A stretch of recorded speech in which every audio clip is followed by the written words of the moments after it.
Good morning, September 4th. Bearing a grudge. Love your enemies. Bless those who curse you. Do good to those who hate you, and pray for those who spitefully use you and persecute you. Matthew chapter 5, verse 44. When Methodist pastor Charles Allen was in the 4th grade, a school official mistreated him. The man, who had a falling out with Allen's father, took it out on the son.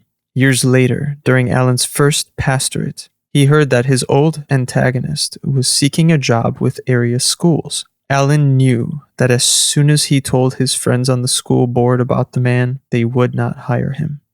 He later wrote, "I went out to get in my car to go see some of the board members, and suddenly it came over me what I had done. Here I was out trying to represent him who was nailed to the cross, and me carrying a grudge. That realization was a humiliating experience. I went back into my house, knelt by my bedside, and said, 'Lord, if you will forgive me of this, I will never be guilty anymore.'" The concept of grace is hard to understand because it's so far removed from how we as fallen people relate to each other. But we do know that grace changes things. Just as God offered us grace and forgiveness through the cross, we can offer grace and forgiveness to those who have hurt us. Every cat knows some things need to be buried. Ruth Bell Graham.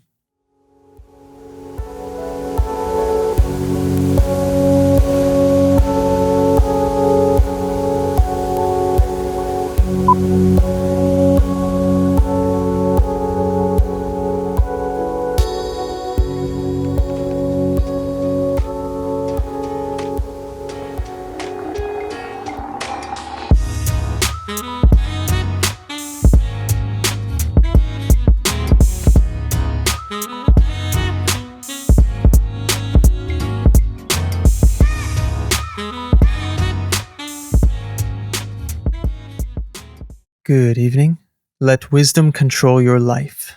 I pray that Christ may dwell in your hearts through faith, and I pray that you, being rooted and established in love, may have power. Ephesians chapter 3, verses 17 and 18.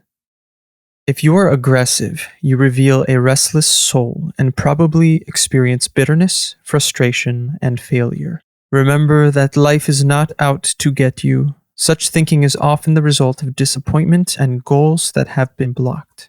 It is important for your life to be controlled by godly wisdom.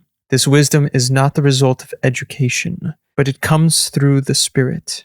As you seek for a deeper understanding of God through prayer and Bible study, you develop a wisdom that can come only from Him. This wisdom affects your whole life. Your values are no longer determined by human standards. You will see people, circumstances, and situations as God sees them. Disciplining yourself to look at life from this godly viewpoint will give you a new sense of purpose and a changed lifestyle. When you are in harmony with God, aggression will dissipate because you no longer take offense so easily or feel sorry for yourself. You will experience the joy of cooperating with others through the wisdom God gives you.